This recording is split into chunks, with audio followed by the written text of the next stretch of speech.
Cerise. Cultivée en Europe depuis le IVe siècle avant Jésus-Christ, la cerise est un fruit apprécié en phytothérapie pour ses nombreuses vertus, notamment dans le traitement des réactions inflammatoires des voies urinaires. On lui reconnaît des propriétés diurétiques, grâce au potassium, ainsi qu'une richesse en vitamines A, C et E.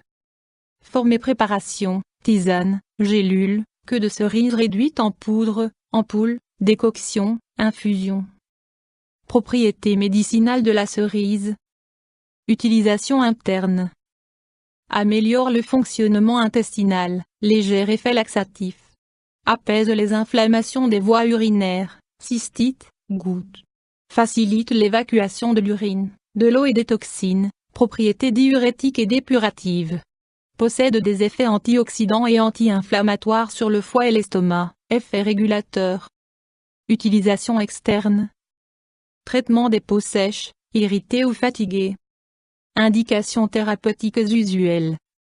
Troubles et affections des voies urinaires, gouttes, cystite, inflammation, coliques néphrétiques, problèmes digestifs, effets laxatifs. Facilite l'évacuation de l'eau et des déchets, diurétique, stimule la fonction rénale, soulage les douleurs liées à l'arthrite, aide à la perte de poids. Autres indications thérapeutiques démontrées. Améliore la fonction hépatique, antioxydant et anti-inflammatoire, offre une action diurétique, élimination des urines grâce à sa richesse en potassium, facilite la digestion, présence de fibres en quantité importante dans la pulpe, soulage les malades souffrant de problèmes cardiovasculaires, réduit l'inflammation et permet la récupération musculaire, ralentit la croissance des cellules cancéreuses, action des composés phénoliques, prévient l'apparition de tumeurs cancéreuses. Action des anthocyanes contenus dans la pulpe, inhibe l'oxydation du mauvais cholestérol, LDL, de 70 à 99%. Histoire de l'utilisation de la cerise en phytothérapie. Le cerisier est originaire du Moyen-Orient et a été introduit en France en 1585, par Jean Morelot. C'est au roi Louis XV que l'on doit sa culture intensive, pour ses fruits et son bois, réputé fin et de grande qualité. La cerise a été utilisée, dans les temps anciens, par les Grecs, pour traiter la goutte. Dès le Moyen Âge, la queue de cerise était recommandée pour faciliter l'évacuation des urines. Par la suite, elle fut utilisée pour soigner les problèmes d'arthrite. Les légionnaires romains l'ont également consommée comme fortifiant, pendant les grandes batailles.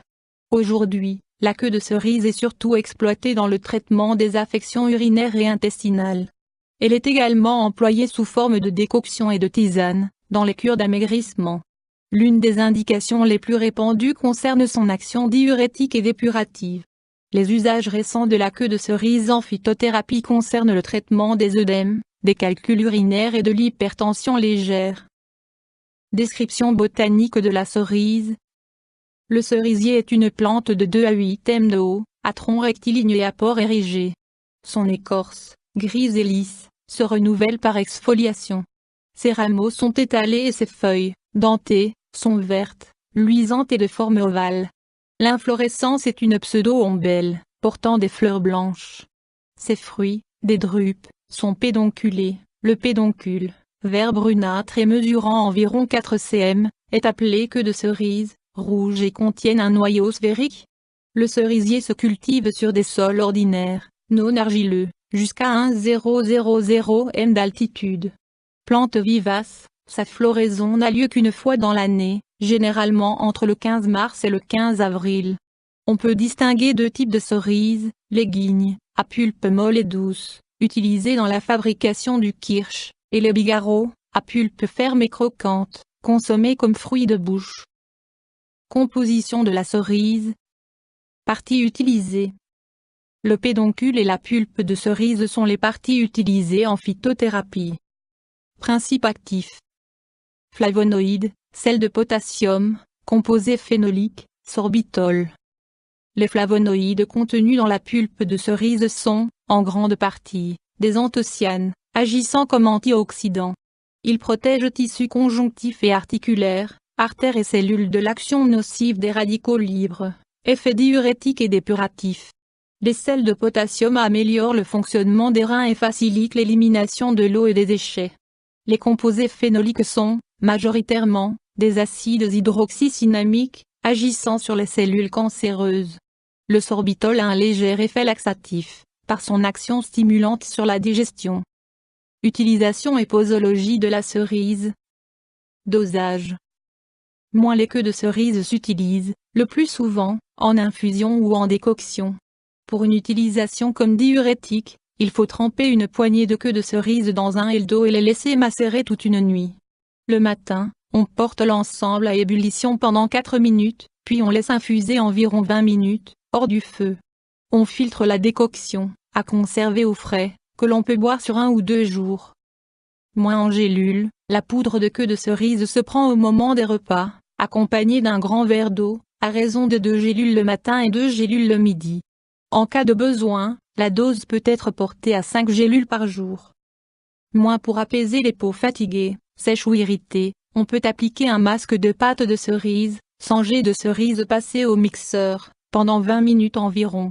Il est nécessaire de rincer abondamment, pour obtenir une peau rafraîchie et adoucie. Précaution d'emploi de la cerise. La prise de queue de cerise est réservée à l'adulte. Contre-indication. Pas de contre-indication connue à ce jour. Effet indésirable. Consommées à forte dose, les queues de cerise peuvent occasionner des diarrhées, compte tenu de leur effet laxatif. Interaction avec des plantes médicinales ou des compléments. Il n'y a pas d'interaction connue entre la queue de cerise et les plantes médicinales ou les compléments alimentaires utilisés en phytothérapie. Interaction avec des médicaments. La queue de cerise est reconnue pour interagir avec les antidépresseurs. Avis du médecin. Des bienfaits reconnus. La consommation de cerises, dans certaines proportions, aide à la fonction digestive, grâce aux fibres contenues dans leur pulpe.